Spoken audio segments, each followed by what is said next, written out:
Hey guys, tonight we're slipping quietly into a dark stone monastery tucked somewhere in medieval Europe. The roosters haven't even considered crowing yet, but you're already awake, your bare feet cold against the rough rushes covering your cell floor.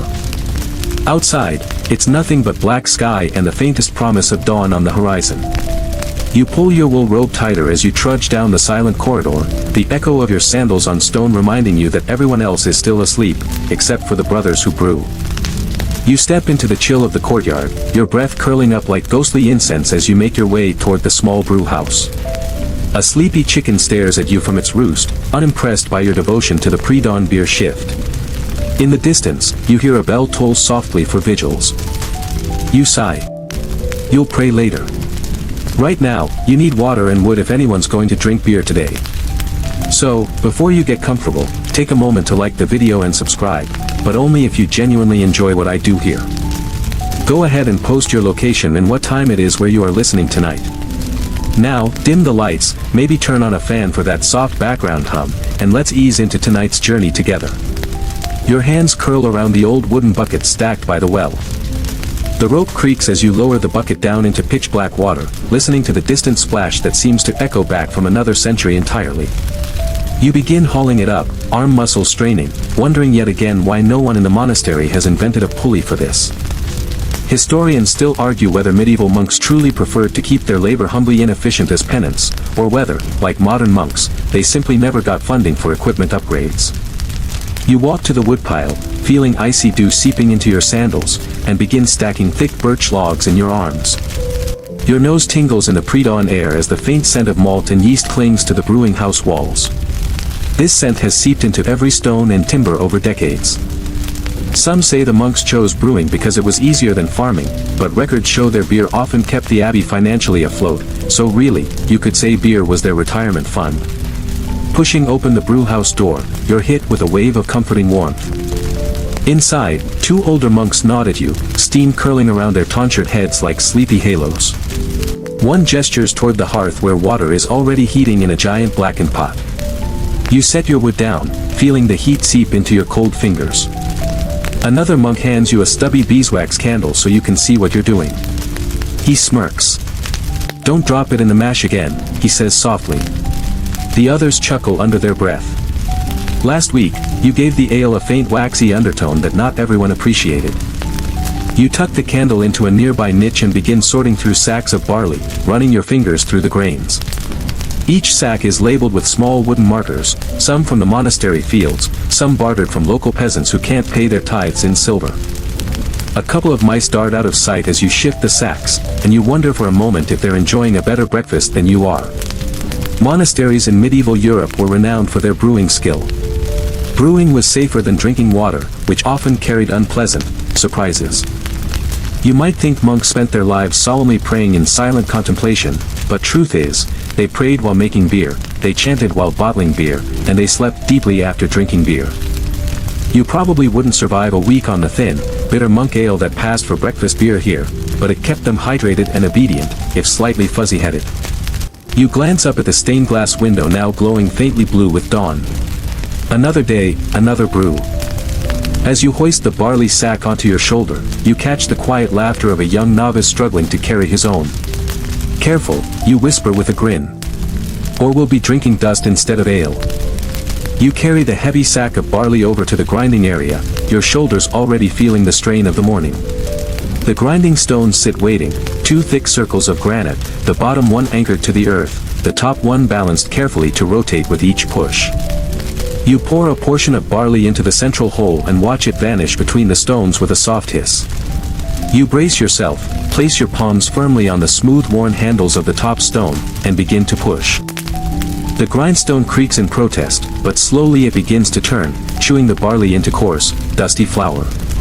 Each push sends tiny puffs of flour into the dim morning light streaming through the narrow window slits.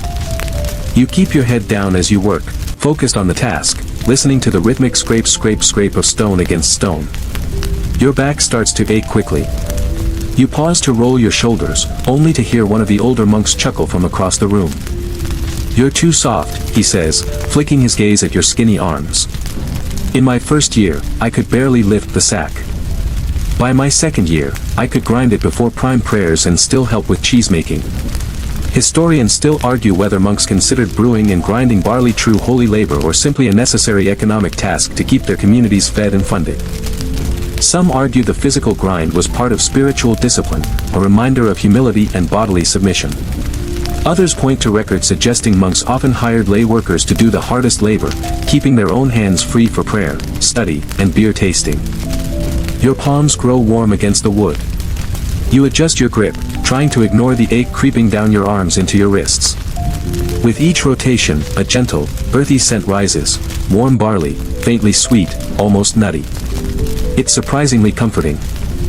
You imagine for a moment that you're grinding oats for porridge back home, but then you remember porridge doesn't produce beer, and beer is what keeps everyone's spirits from withering in the cold stone monastery.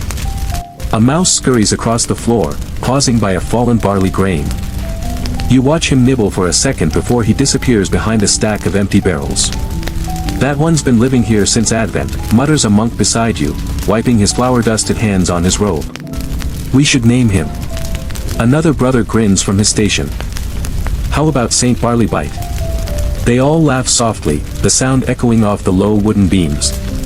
You keep grinding, your shoulders burning now, sweat beginning to form at the back of your neck despite the morning chill. You pause, rolling your head to loosen the tension. The grindstone makes a scraping sigh as it slows. For a moment, the room is silent except for the small fire crackling under the kettle of water at the far hearth. You look down at your hands, now lightly coated in barley flour, and think about how many generations before you did exactly this, hundreds of years of anonymous monks rising before dawn to grind and brew and pray. There's a strange comfort in that repetition, in knowing that what you're doing is the same as they did, that these grains have passed through countless tired hands to make the same thin ale that will fill the mugs at tonight's supper. You lean back, stretching your arms over your head, bones popping with relief. Your stomach growls loudly, and another monk snorts. Don't worry, he says, gruels up after lauds. With luck, they'll put in an extra spoon of barley today. He grins at you, flour dusting his teeth. You shake your head, smiling despite yourself. Even here, half asleep before sunrise, monks can still find humor in the small mercies of barley porridge. You return to the grindstone, pressing your palms against the smooth wooden handles once more. Your arms protest immediately, but you keep pushing, feeling the stone roll forward under your weight. The rhythmic scrape resumes, filling the silent dawn with a steady song of brewing labor. As the flour piles up in the shallow wooden tray beneath the grindstone, you can't help but wonder how monks in warmer climates brewed their beer. Did they have easier barley to grind? Did they use palm dates or millet instead? Historians still debate whether the barley varieties grown in Northern Europe produce stronger ale or simply more bitter batches. Either way, here you are, grinding away, imagining what medieval life would be like with a modern electric grinder. Probably heretical, you decide, and continue your push. Once the barley is ground into its coarse, flour-like meal, you and the other monks gather it into wide wicker baskets lined with linen cloth. The smell is comforting, warm, slightly grassy, earthy in a way that reminds you of freshly mown fields in late summer. You heft your basket against your hip and follow Brother Thomas out into the cloister, feet shuffling over cold stone. The cloister is silent except for the low cooing of pigeons nesting in the rafters. A pale dawn filters down through the arched openings, washing the stone pillars in silver-gray light. You trail behind Brother Thomas to a corner near the herb garden, where the stone floor is swept clean. Here, you will malt the barley. He sets his basket down with a grunt and gestures for you to do the same. Together, you pour out the dampened barley in a wide, thin layer across the smooth flagstones.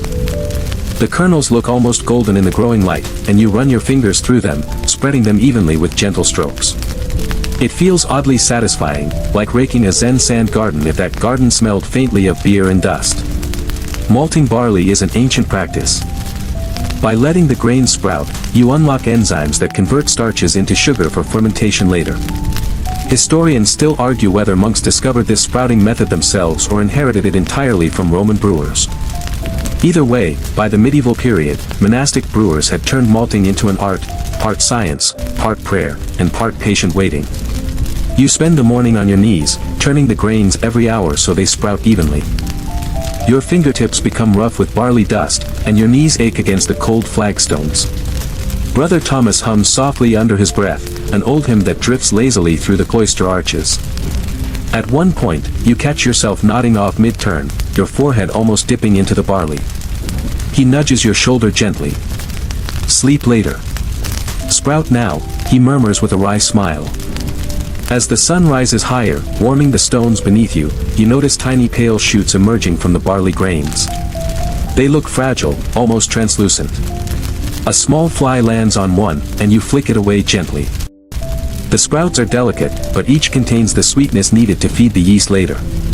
Without this careful sprouting, the barley would remain stubborn starch, no sugar, no beer. And really, what kind of monastery would that be? A breeze wafts in from the herb garden, carrying the sharp scent of rosemary and thyme. You breathe deeply, enjoying the mingling aromas of earth, malt, and morning herbs. Better than incense, Brother Thomas sighs beside you, wiping sweat from his brow with a flour-dusted sleeve. You keep turning the barley as hours slip by, the sun slowly crawling across the cloister floor. Your back burns with fatigue, but you push on, watching the barley transform before your eyes from lifeless seeds to tiny green-shooted grains. At one point, a novice walks past carrying a stack of hymnals and glances at your work with thinly veiled boredom. Looks like feeding chickens, he says under his breath. You smirk, flicking a barley sprout at his ankle as he walks away. Brewing monks have their own quiet rebellions. By late afternoon, the barley is fully sprouted.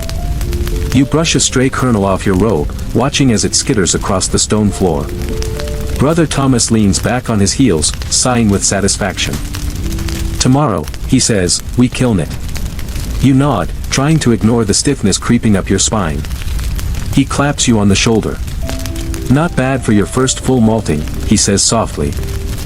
Historians still debate whether monks performed every stage of brewing themselves or assigned parts of it to lay brothers.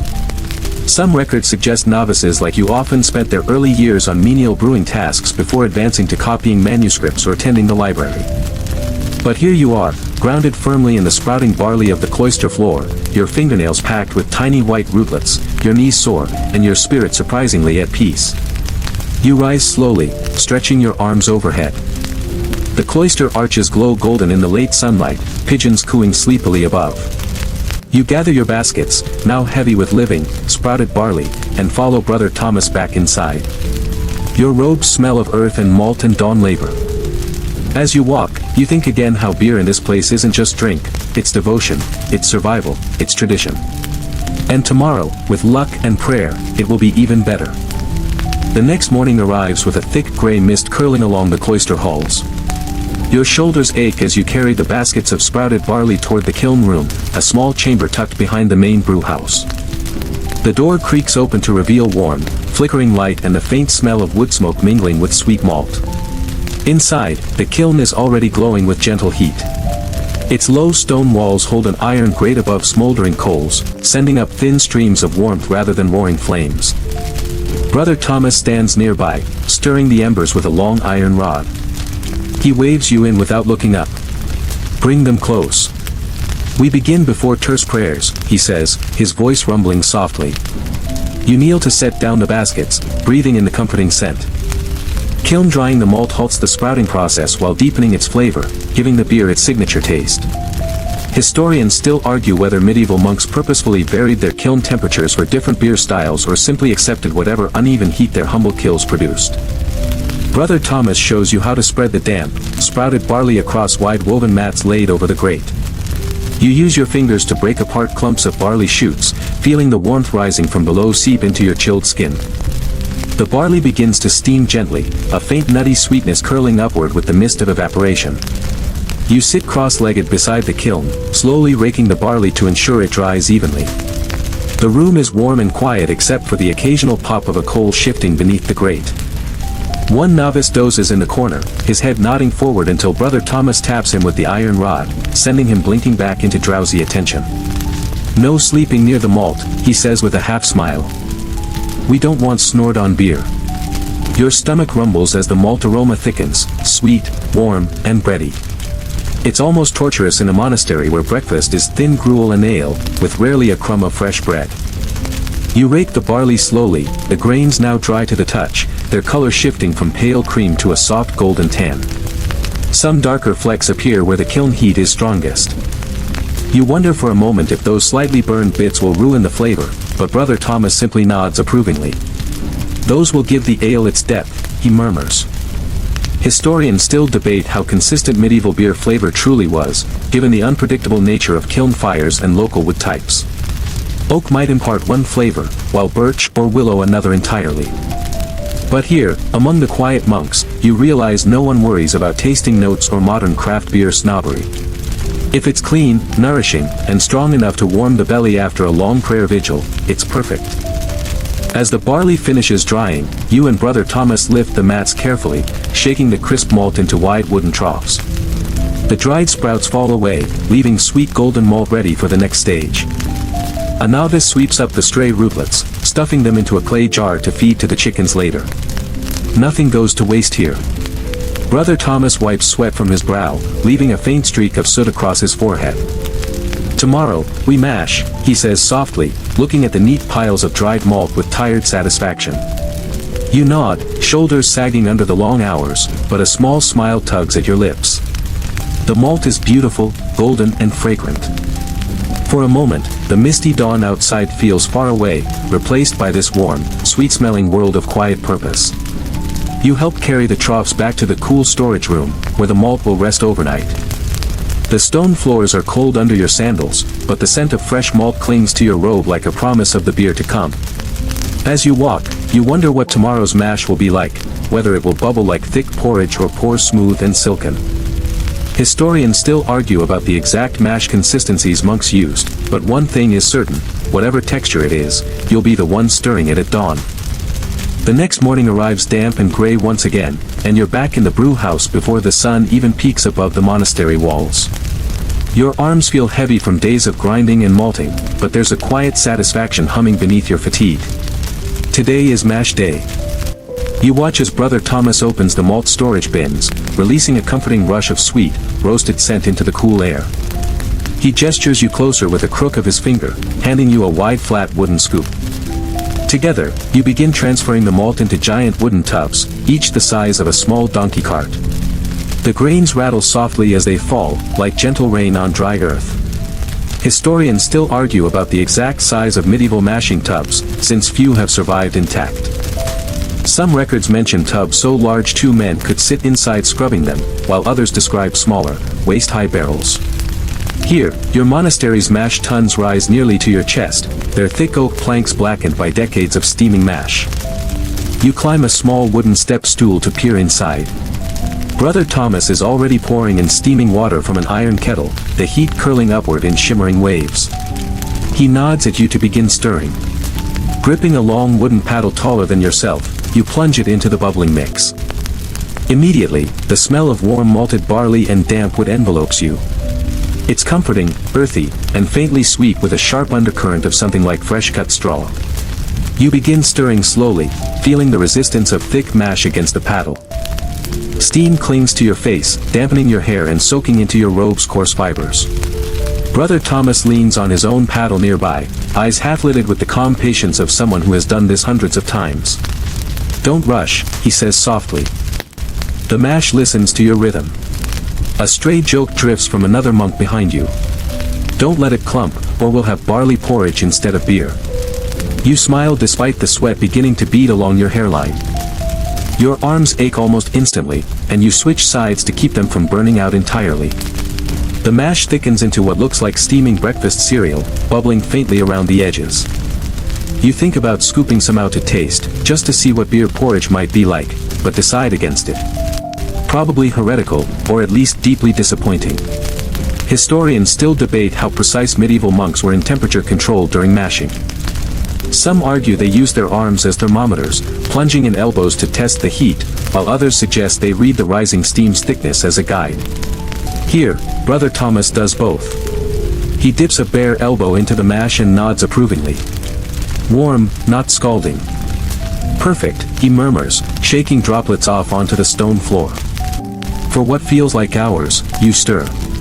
The mash bubbles gently, sending curls of sweet steam up to mingle with the brew house rafters. Your mind drifts to the pigeons nesting above the cloister, to the silent novices copying psalms in the scriptorium, to the mice darting between the sacks of leftover barley flour. Everyone has their work, their devotion, their place. At one point, your paddle hits a stubborn clump of barley meal. You push down with all your weight, feeling it break apart into silken mush. A small cheer rises from the older monks. "No lumps today, praise be," Brother Thomas laughs. His voice carries softly over the bubbling mash, echoing off the old stone walls in a way that feels timeless.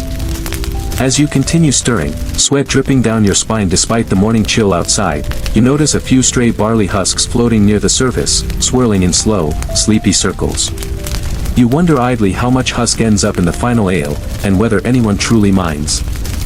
Historians still argue whether medieval beer was filtered clearly or left cloudy with bits of mash and stray herbs, but one thing is certain: no one here wastes time on perfection when nourishment and prayer matter far more. Finally, Brother Thomas places a gentle hand on your shoulder. "Good work," he says softly. You look down at the mash, now thick and velvety, steaming quietly like a living creature breathing in its wooden tub. Your arms are trembling with fatigue, your palms redden from gripping the paddle, but inside your chest thrums a deep contentment.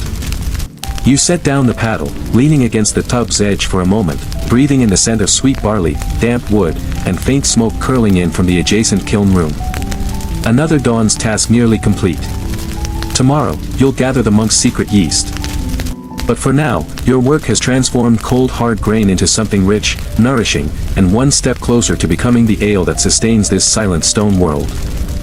You wake the next morning feeling every muscle in your arms screaming in protest.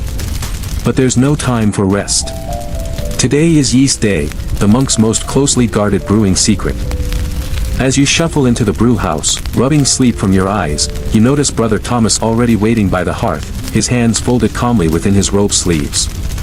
Beside him on a low wooden bench sit several small clay jars, sealed with wax and covered in neat linen cloths tied with fraying twine. He nods toward them, a rare smile tugging at his lips. "Today," he says softly, "you learn about the life within our beer." You kneel down, peering closely at the jars. Each is marked with a faint charcoal symbol, crosses, crescents, small stars, no doubt some monastic code known only to the brewmasters. Carefully, Brother Thomas lifts one and pries away the wax seal. A faint hiss of escaping gases greets your ears, followed by a sharp, almost fruity tang that tickles your nose. You wrinkle it instinctively, then inhale again. It's sour, rich, and alive. Historians still argue whether medieval monks understood yeast as a living organism or simply saw it as God's invisible hand, working unseen. Some brewing records refer to it only as Godesgud, meaning God is good, a quiet nod to its mysterious, magical power to turn sweet wort into foaming ale. Brother Thomas dips his finger into the cloudy liquid and tastes it, nodding slowly. Then he hands you the jar. Its clay sides feel cool and faintly sticky in your palms. You peer inside at the opaque beige sludge swirling lazily at the bottom. For a moment, you imagine tiny creatures swimming there, too small to see yet powerful enough to create beer. The thought makes you grin sleepily. "Careful," Brother Thomas murmurs. "Too much of the wrong yeast spoils a batch. Too little, and it never ferments." He moves to a locked wooden chest in the corner, producing a small carved ladle used only for yeast. You watch as he stirs the thick sediment at the bottom, scraping it up with a deft swirl, then pours a portion into a wide-lipped cup. The yeast smells pungent and sour, with an undertone of something like bruised apples left too long in a pantry. It's not unpleasant, just deeply alive. "This is what makes our beer ours," Brother Thomas says, his voice almost reverent. "Without yeast, it is only sweet barley water." You carry the jar carefully to the mash tubs prepared yesterday, now filled with cooled, strained wort ready to receive its invisible magic. You dip the ladle in and pour the yeast slowly, watching pale streaks bloom out into the golden brown liquid before vanishing into cloudy swirls. A small group of novices gathers behind you, peering over your shoulder. One whispers, "It looks like swamp water." Another snickers quietly. You smile without turning around. "Swamp water that brings happiness," you murmur back. Brother Thomas chuckles softly behind you. "Indeed. Happiness, humility, and a headache if you drink too much." Historians still debate the yeast strains used by different monastic orders. Did Benedictines and Cistercians use wild strains scooped from fermenting fruits and flowers around their cloisters, or did they cultivate house yeasts passed down like holy relics?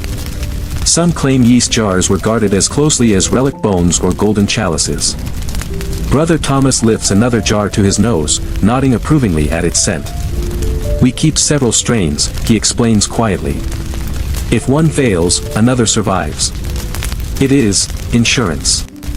He sets it down with a careful clink against the stone bench. We do not tell outsiders of this. You help reseal the remaining jars with melted wax, dripping golden beads down the necks, then wrapping them with linen once more. As you work, you wonder how long these strains have been alive in this monastery. Generations? Centuries?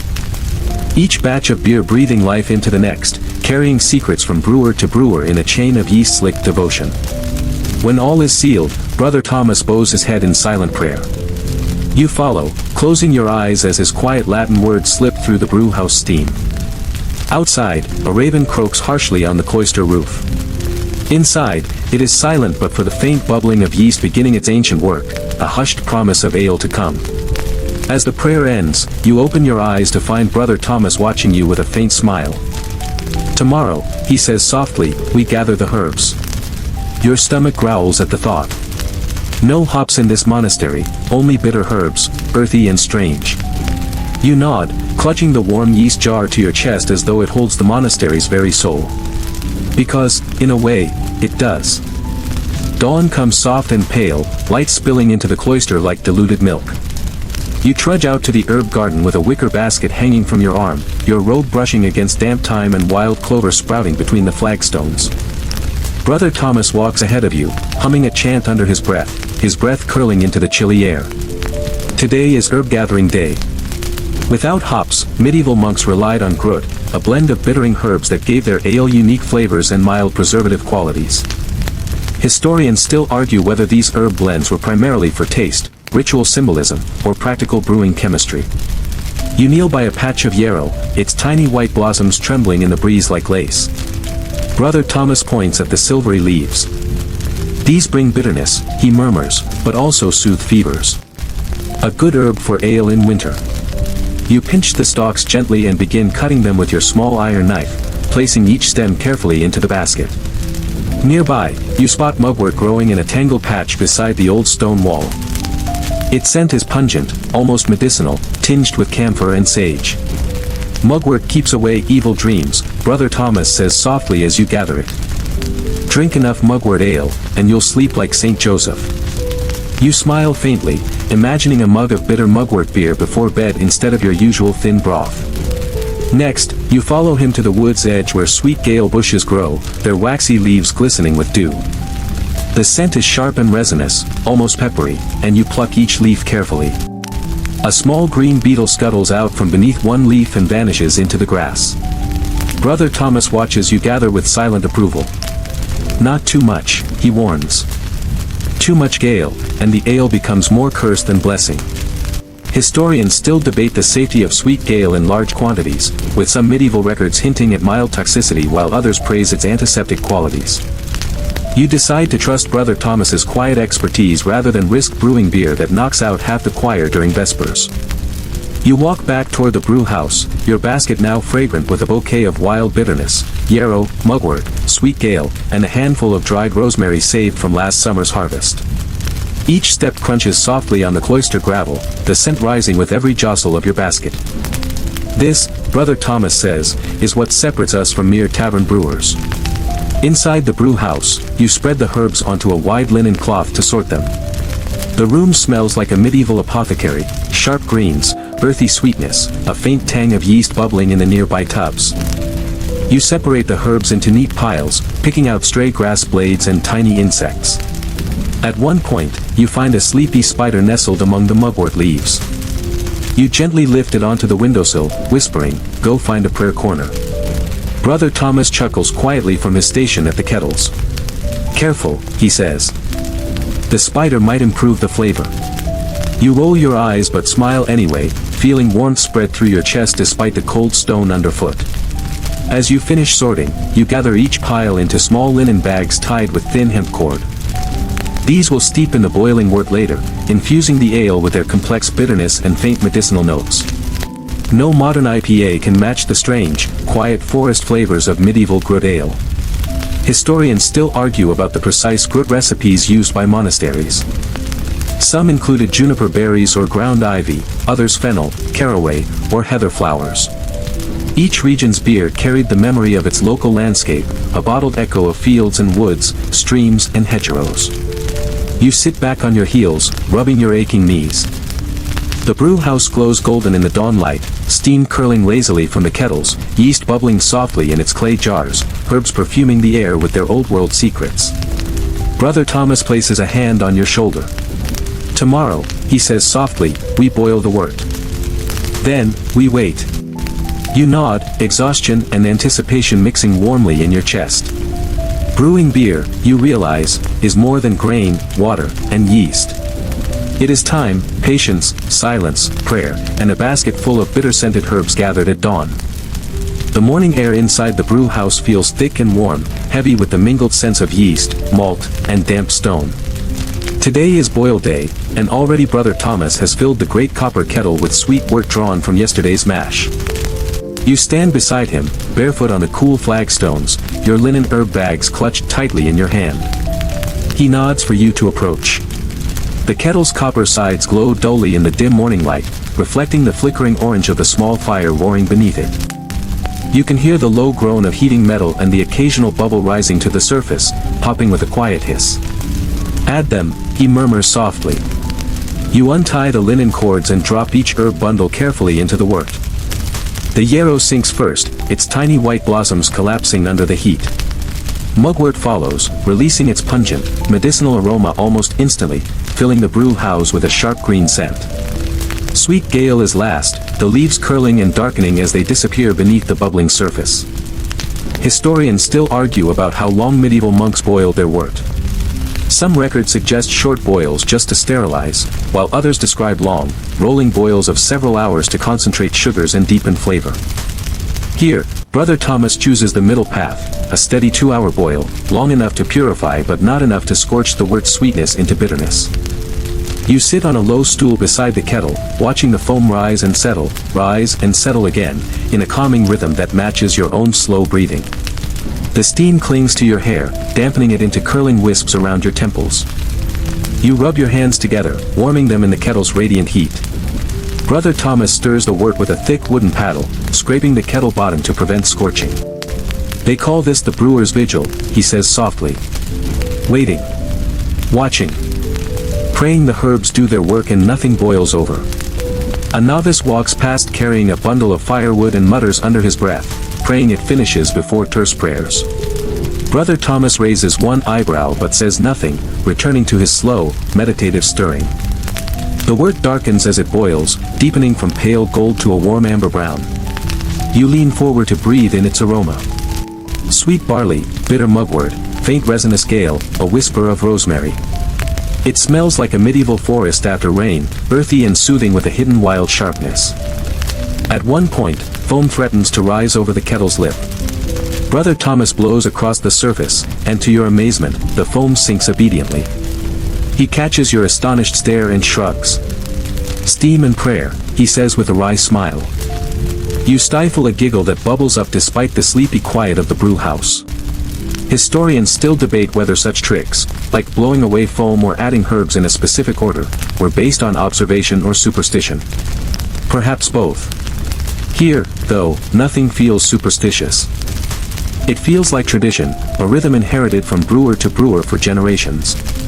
You take over stirring for a while, the paddle heavy in your hands as it cuts slowly through the thickening wort. Your shoulders begin to ache, but there is comfort in the motion, the scrape of wood on copper, the quiet hiss of foam and steam. Brother Thomas hums under his breath, a fragment of an old brewing hymn. You catch a few words, labor manuum nostrarum, me Seravigia nostra, the work of our hands, and our beer. The words settle warmly into your chest as you stir. Your mind drifts to the first monks who brewed here, centuries before you were born, kneeling on these same flagstones, inhaling this same sweet steam, praying for a clean, strong ale to nourish their silent community. Finally, Brother Thomas tests the wort with a small clay ladle, sniffing it carefully before dipping in his finger to taste. He nods, satisfied. "Done," he says simply.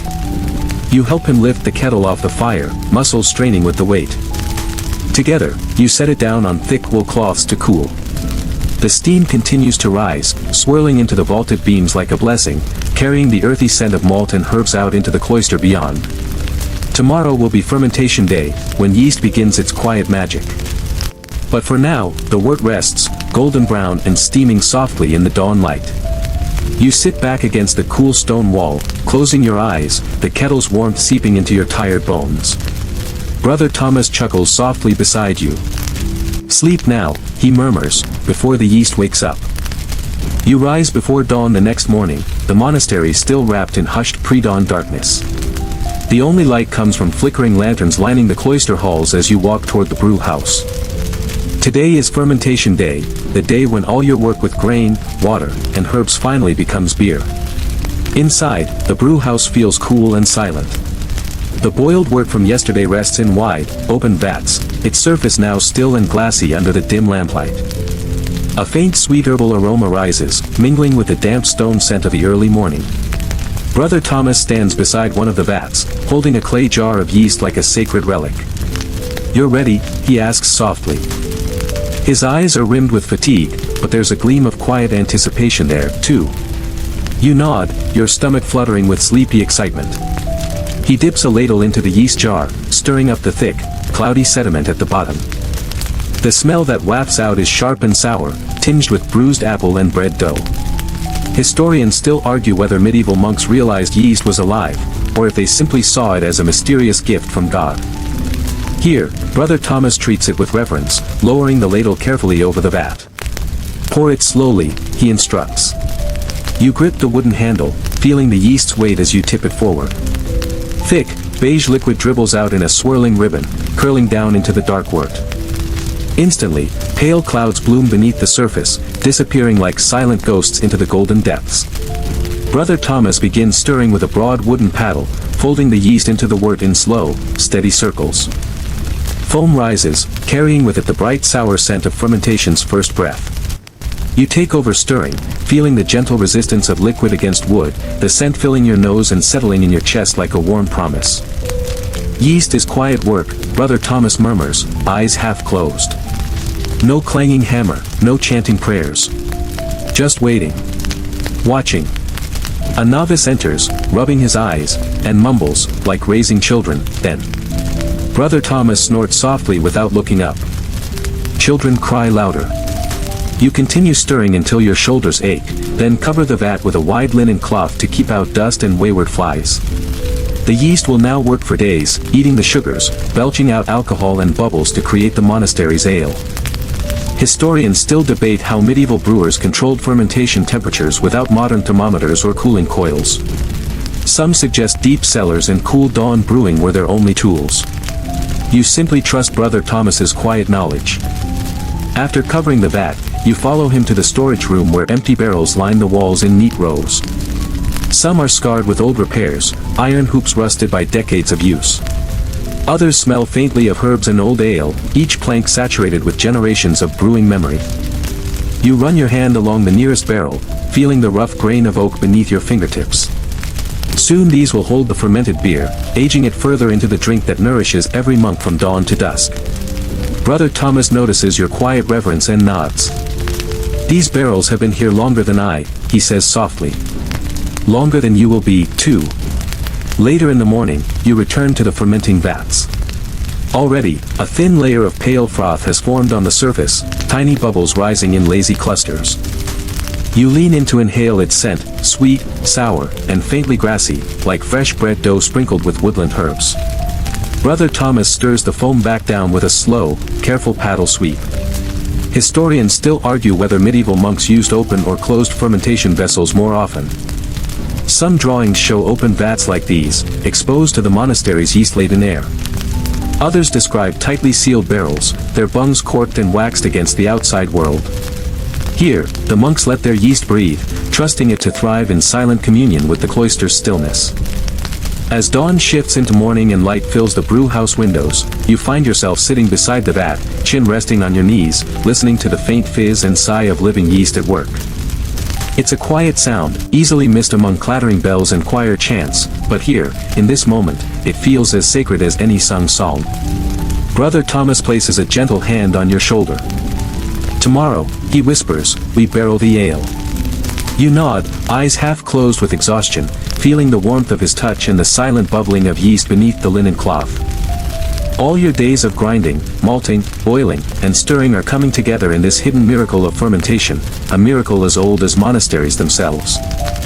The morning sun filters pale gold through the high brew house windows as you shuffle in, your robe sleeves damp from washing before dawn prayers. Today is barrel day, the day the monk's beer leaves its quiet fermentation cradle to begin its final transformation. Brother Thomas is already at work when you arrive, levering open the wooden lids of the fermenting vats. A wave of rich, yeasty aroma rolls out, sweet barley, sharp mugwort, and that unmistakable sourness of living fermentation. You breathe it in deeply, blinking away sleep as the scent prickles your nose. See here, he says, pointing to the surface foam. The bubbles have collapsed into a thin tan scum, with cloudy sediment drifting lazily beneath. The yeast has finished its feast. Historians still argue how monks judged readiness without hydrometers or modern tests. Some records describe floating eggs or weighted reeds to measure density, others suggest they relied solely on taste, smell, and the quiet wisdom of experience. Brother Thomas simply dips in a ladle, tastes it, and nods. It is done. You help him set up the barrels, rolling them out from the storage room. They thump softly on the stone floor, their iron hoops clinking with each turn. The oldest barrels bear burn marks from past repairs and carved crosses near their bungholes, silent prayers for purity, protection, and good ale. You trace one of the crosses with your fingertip, feeling its rough edges. Brother Thomas inserts a long hollow siphoning tube into the vat, holding its other end low into the barrel's open mouth. He gestures to you. Suck to start the flow, he says. You hesitate. The tube smells faintly sour, with a sharp metallic tang from its iron banding. Steeling yourself, you bend and suck quickly. Warm, bitter wort rushes up before gravity takes over, sending the liquid streaming smoothly into the barrel below. You wipe your mouth discreetly on your sleeve. A novice nearby snickers under his breath. Better than drinking dishwater, he whispers. You grin despite yourself, spitting out the sour aftertaste onto the flagstones before returning to steadying the barrel. The ale flows steadily, a deep golden brown tinted by the herbs. Tiny bubbles cling to the stream as it falls, bursting with soft fizzing pops. The barrel fills with a comforting glug glug glug as air escapes around the tube. Soon, its interior echoes with a hollow boom when Brother Thomas taps the side, testing fullness. Historians still debate how well medieval monks understood sanitation. Some records show barrels sterilized with scalding water, burning straw, or boiling herbs to kill lingering bacteria. Here, Brother Thomas rinses each barrel with near-boiling water infused with rosemary and thyme, filling the brew house with sharp herbal steam. You wince as hot drops splash onto your bare feet. Once filled, each barrel is sealed with its thick oak bung, hammered in with a wooden mallet that thunks rhythmically through the silent morning. Brother Thomas mutters a short Latin blessing under his breath with each final strike. Ut Cerevisia sit bona et fortis, he whispers, may this beer be good and strong. When all barrels are sealed and lined neatly against the wall, he turns to you, his face softening into the gentlest of smiles. Rest now, he says. Your work is done, for today. You sit down heavily on an overturned bucket, stretching out your aching arms. The brew house feels different now, quieter, emptier, as though the beer itself has taken some of the room's warm, living energy with it into the barrels. A faint smell of herbs, wood, and malt clings to your robe, comforting as fresh bread. Historians still argue whether monks brewed beer primarily for profit, nutrition, or devotion. Here, watching Brother Thomas wipe foam from his hands onto his robe hem with tired satisfaction, you realize it was all three at once. Beer was work, prayer, sustenance, and quiet pride, just another part of monastery life, infused with humble holiness. Brother Thomas stacks the siphon tubes on a high shelf to dry, then turns back to you. Tomorrow, he says softly, we begin brewing the weaker table beer for guests and the sick. Less malt, less time, but just as much patience. You nod, eyes half closing as the barrels settle with quiet creaks of expanding wood. Their precious contents will ferment further over coming days, deepening in strength and flavor until tapped for the brothers' midday meal or vesper supper. Outside, monastery bells begin their first sleepy tolls. You stand, joints cracking, and follow Brother Thomas out into the pale dawn, leaving behind the silent barrels lined like patient brown sentinels along the stone walls. The next morning greets you with a biting chill that seeps through your robe's coarse wool. As you step into the brew house, you notice how empty it feels without the warm, bubbling vats and steaming kettles. Instead, the day's task sits quietly in the corner, empty wooden casks lined up for table beer, the monastery's weak ale served daily to guests, travelers, and the sick. Brother Thomas hands you a broom without a word. You begin sweeping malt husks and stray herbs from the flagstones, the bristles rasping softly in the dawn silence. Dust swirls up, catching morning light streaming through high-arched windows. You pause to watch tiny motes drift lazily, golden against the dim brewhouse shadows. Today's brew is simpler, Brother Thomas says, breaking the quiet. Less malt. Quick boil. No need to waste the monastery's best grains on pilgrims who can't tell the difference.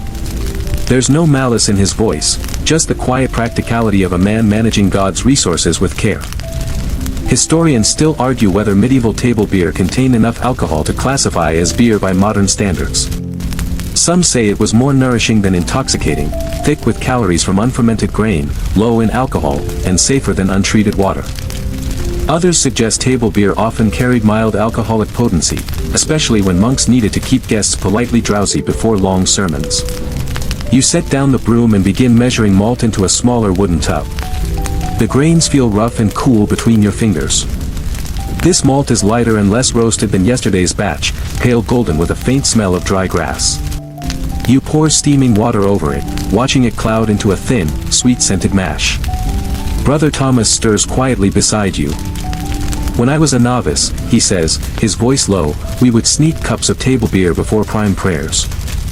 Never strong enough to dull our minds, just warm enough to fill our bellies. You smile sleepily at the image, robed boys huddled around wooden cups, giggling into their sleeves as dawn bells rang above. You stand together in the gentle hush, stirring the mash into a watery gruel. The brew house smells faintly sweet but lacks the rich depth of yesterday's strong wort. A novice passing by wrinkles his nose. Smells like barley soup, he mutters. Brother Thomas shrugs without looking up. Soup that brings gratitude. Historians still debate the nutritional importance of table beer. Was it purely hydration, or a vital part of medieval monks' calorie intake? Regardless, this thin ale kept monks and guests alike nourished through fasting days and silent vigils. You stir slowly, letting the paddle's rhythm soothe your foggy dawn thoughts. After a brief boil, barely enough time for you to rub the sleep from your eyes twice, the wort is ready. There are no herbs today, just the faint malt sweetness carried on rising steam. Brother Thomas pours in a ladle of yeast saved from the strong ale's fermentation vat. It sinks silently, already beginning its hidden work. You siphon the wort into small oak casks lined up along the cool brew house wall. Each fills with a hollow glug glug glug, echoing dully like an empty stomach. When finished, you wipe stray foam from the rims with a damp cloth, the motion calming and repetitive. Brother Thomas stacks the used mash into burlap sacks. Feed for the monastery pigs, he says, nodding toward the distant sty yard beyond the cloister arches. You imagine the plump pigs snuffling happily into the steaming mash, tails twitching in contentment. Even brewing waste serves life here, in its quiet circle of devotion and practicality. Historians still argue whether monks drank table beer at every meal or replaced it with water on strict fasts. You suspect it depended on the abbey's wealth, the prior's mood, or the brothers' ability to endure the long hours of chanting and copying by candlelight without fainting from hunger.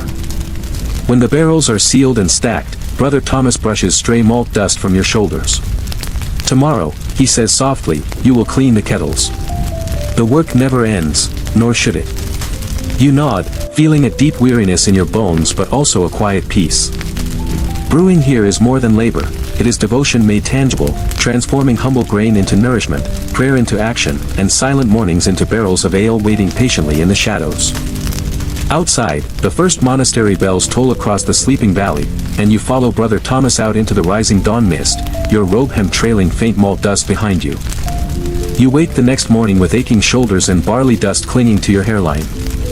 Today is cleaning day, a task far less glamorous than yeast rituals or herb gathering, but one that Brother Thomas insists is holier than prayer itself. The brew house feels silent and cavernous without steaming kettles or bubbling vats. You kneel beside a copper kettle, bucket of hot lye water at your side, scrubbing brush in hand. The coppa's surface is tarnished with smoky brown stains from repeated boils. As you scrub, foam forms under your brush, filling the air with a faintly sharp, metallic scent mingled with old wort residue. Scrub it until you can see your reflection clearly enough to confess your sins to it, Brother Thomas says dryly from across the room, where he's scraping out spent yeast sediment from an oak barrel.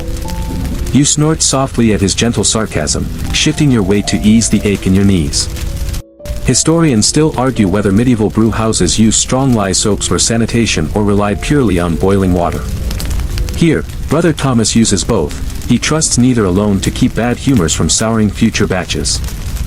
Foam drips onto the stone floor as you rinse the kettle with scalding water. Steam curls up, wrapping around your face and dampening your hair until it clings to your cheeks. You breathe in the heat, letting it warm your tired chest. Outside the open window, sparrows chatter under the monastery eaves, indifferent to your silent scrubbing. Brother Thomas lifts the cleaned barrel and inspects it, sniffing the interior like a wary wolf. Smells of yeast and wood, he mutters, satisfied, before setting it aside to dry. Then he approaches your kettle, running his hand along its freshly polished rim. Good, he nods. Your sins are fewer today. You roll your eyes but smile despite your exhaustion. As you scrub, a faint chant drifts down the hall from the morning choir practice. Voices rise and fall in sleepy Latin syllables, wrapping around your quiet labor like a lullaby. The foam under your brush glows pearlescent in the pale dawn light streaming through the window slats. Historians still debate the frequency of medieval brewing sanitation. Some suggest barrels were used repeatedly without thorough cleaning, leading to sour alesh. Others argue monastic brewers maintained strict hygiene, knowing spoiled beer brought illness and waste. Watching Brother Thomas today, you suspect he would sooner miss Matins prayers than leave a kettle unpolished. He gestures for you to help carry the empty barrels outside. Together, you roll them across the flagstone floor, their iron hoops clinking dully. Outside, you stand them upright in the cool grass, letting sunlight and fresh air chase away any lingering dampness or stale scent. The morning is bright and still.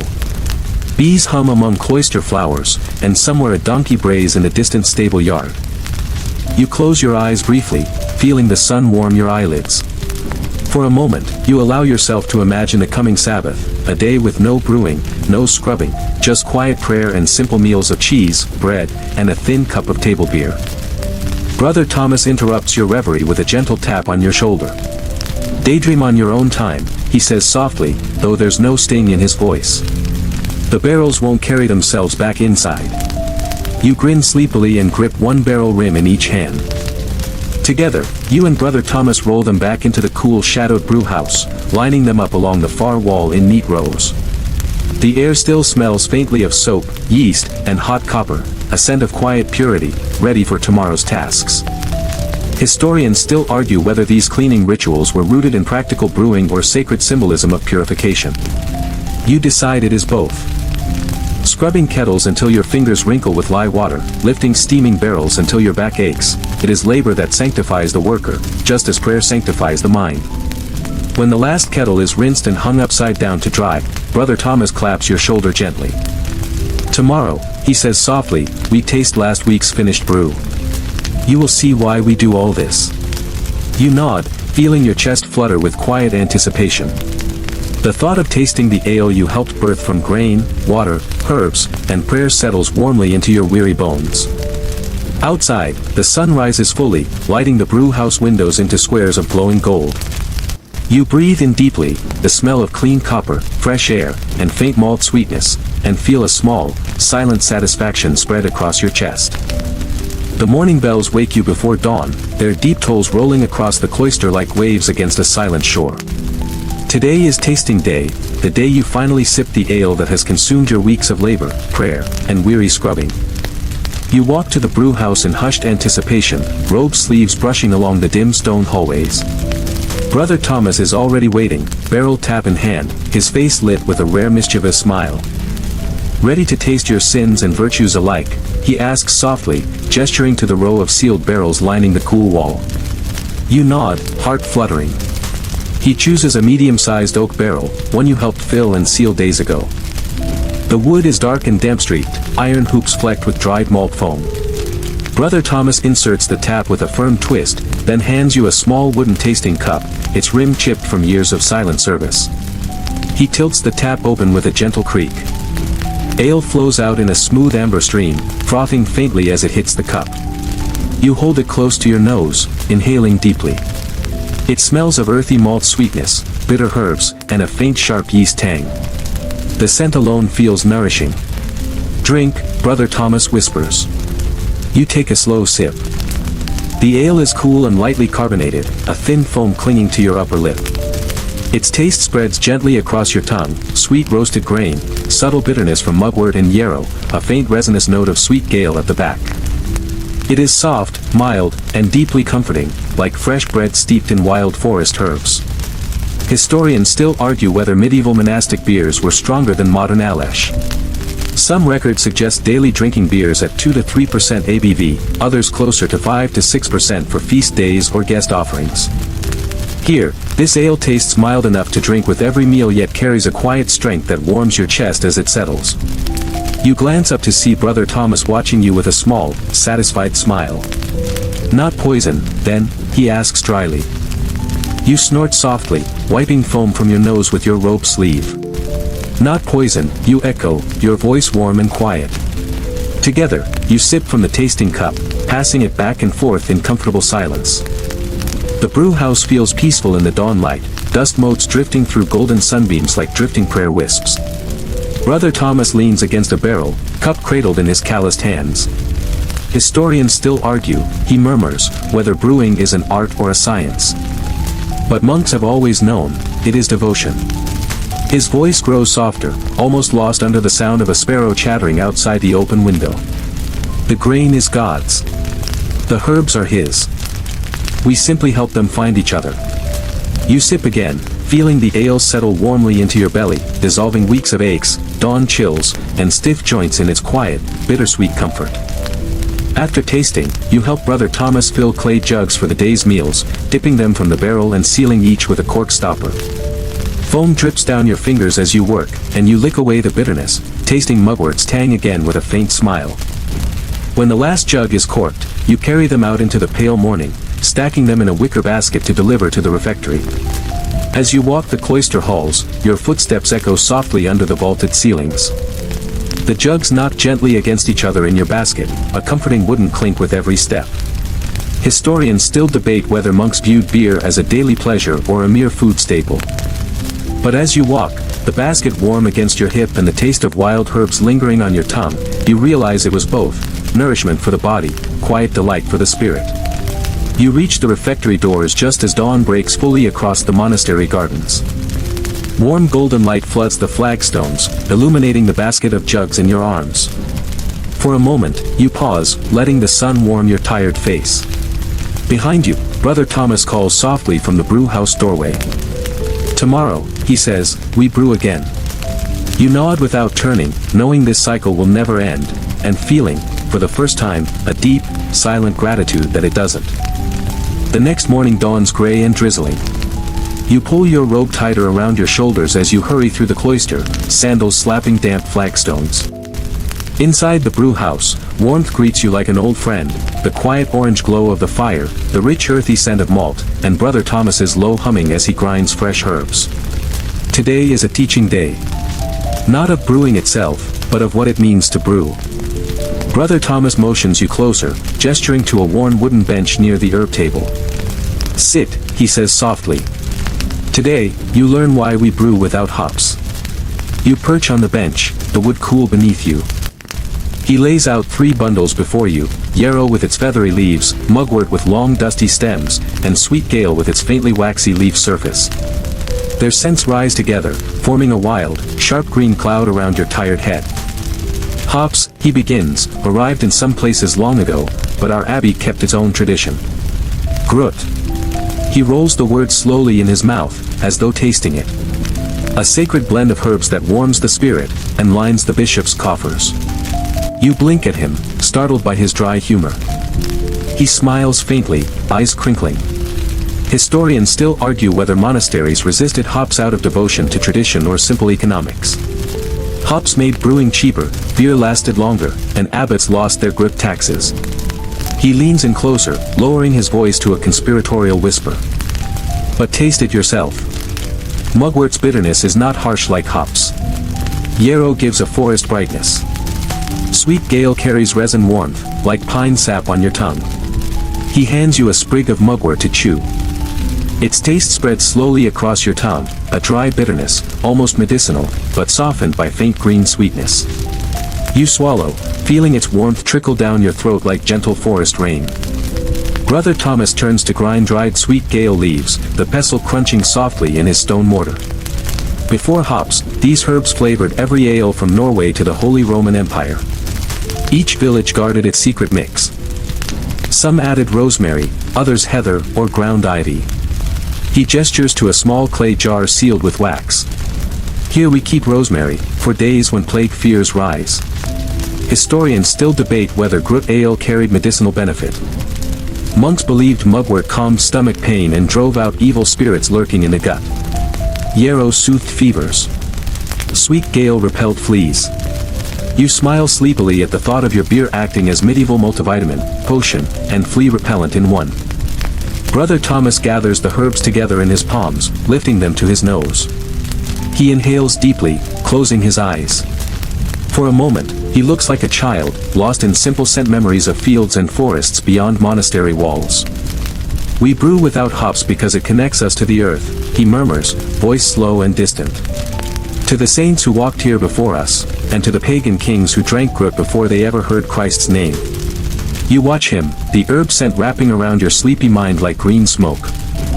Rain taps softly on the high windows, blending with the crackle of the small hearth fire.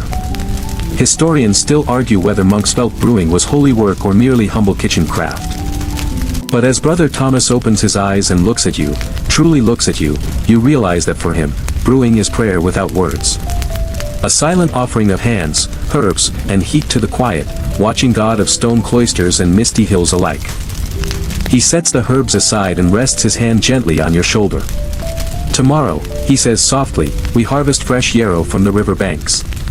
Outside, the rain continues to fall, gentle and persistent, like a blessing washing over the silent monastery roof tiles. You close your eyes for a moment, breathing in the mingled scents of sweet gale, mugwort, and damp stone. The knowledge of these herbs, carried in quiet monkish hearts for centuries, settles into you like warm ale after a long day's toil.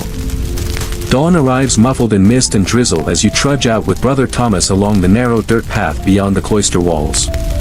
Today, as promised, is yarrow harvest. Your sandals squelch softly in wet grass, the hem of your robe soaking up dew and rain with each sleepy step. Beyond the vegetable gardens lies a low meadow bordered by a slow, reed-choked stream. There, pale yarrow flowers rise in gentle clusters above feathery green leaves, nodding under the soft weight of morning rain. The air smells sharp and clean, a mix of wet soil, cold stone, and the faint medicinal tang of crushed yarrow beneath your sandals. Brother Thomas bends to cut the stems with a short iron blade, working methodically. You follow his movements, mimicking the way he selects only the tallest, healthiest stalks. Historians still argue whether medieval monks cultivated yarrow deliberately or foraged it wild. Here, you realize, the answer is both, planted at the meadow's edge, left to grow with nature's quiet guidance. As you gather, the drizzle intensifies into a steady, whispering rain. Water streams down your face, dripping from your nose and chin, soaking your robe until it clings heavy to your knees. Brother Thomas merely hums softly, ignoring the cold as he fills his basket. Yarrow strengthens ale's bitterness, he says, his voice calm over the rain's soft patter. But it also heals wounds and soothes fevers. Useful for beer, but more useful for life. You smell the freshly cut stems, peppery, earthy, with a faint sweetness. Chewing a leaf, you taste bitterness edged with mild green warmth. Historians still debate whether yarrow's mild psychoactive effects influenced its place in ale. You simply feel calm, grounded, and a little sleepy from its forest-like scent. Brother Thomas straightens, arching his back with a quiet groan. Rain runs down his shaved scalp, glistening like glass beads under the pale dawn light.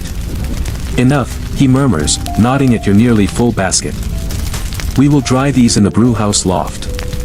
You walk back slowly, the baskets heavy against your hips, raindrops tapping softly against the woven wicker lids. Inside the brewhouse, you spread the yarrow stems on wide reed mats in the loft rafters. The warm updraft from yesterday's fire still lingers, curling around the herbs and filling the loft with their peppery, bitter perfume. Brother Thomas sits on an overturned barrel, sighing softly as he rubs rainwater from his robe sleeves. Historians still argue whether monks brewed for God's glory or for their own comfort, he says quietly. But I have brewed for 30 years, and each barrel feels like both. You sit beside him, silent, listening to the rain ticking gently against the tiled roof. The scent of drying yarrow wraps around you, mingling with the faint lingering aromas of malt, yeast, and ancient oak barrels below. He turns to you, eyes half closed with fatigue. Tomorrow, he whispers, we brew again. You nod, eyelids drooping as warmth and herb-scented steam lull you into quiet drowsiness. Outside, rain drums steadily on the cloister roofs, washing away old dust and watering the hidden gardens that will feed future brewing herbs. As the brewhouse settles into afternoon stillness, your eyes grow heavy with the warm scent of drying yarrow drifting down from the loft. Brother Thomas has gone to Vespers prayers, leaving only the muted echo of his sandals fading down the stone hallway. You sit alone on the wide wooden bench, breathing in slow and deep. The rain continues its gentle whisper against the windows, a soothing lullaby of tiny drumming beats. You let your eyelids sink lower, each blink growing longer, softer. The barrels lined neatly along the walls creak and sigh as their wooden staves expand gently in the damp air, adding quiet wooden whispers to the rain's sleepy cadence. Your thoughts drift like autumn leaves across a silent pond. Images of boiling kettles, foaming yeast, the earthy sweetness of malt, and the bright bitter tang of mugwort float through your drowsy mind, one after another, each fading softly into the next. You imagine the faint fizz of fermenting ale beneath linen cloth, the taste of cool herbal bitterness spreading gently across your tongue, leaving behind warmth and quiet peace. Outside, dusk falls slow and silver across the monastery gardens, cloaking the world in gentle shadow. Candlelight flickers in far-off windows, each flame trembling softly in the evening breeze. You exhale, long and slow, feeling your chest sink with quiet relief. The brewhouse settles into silence around you, only the soft ticking of the rain and faint scent of drying herbs remain. Let your shoulders grow heavy, your thoughts drift calm and loose like floating malt husks in quiet ale. Let sleep come softly now, wrapping around you like a thick, warm robe. Rest well, silent brewer. The day's work is done. And tomorrow, the brewing begins again.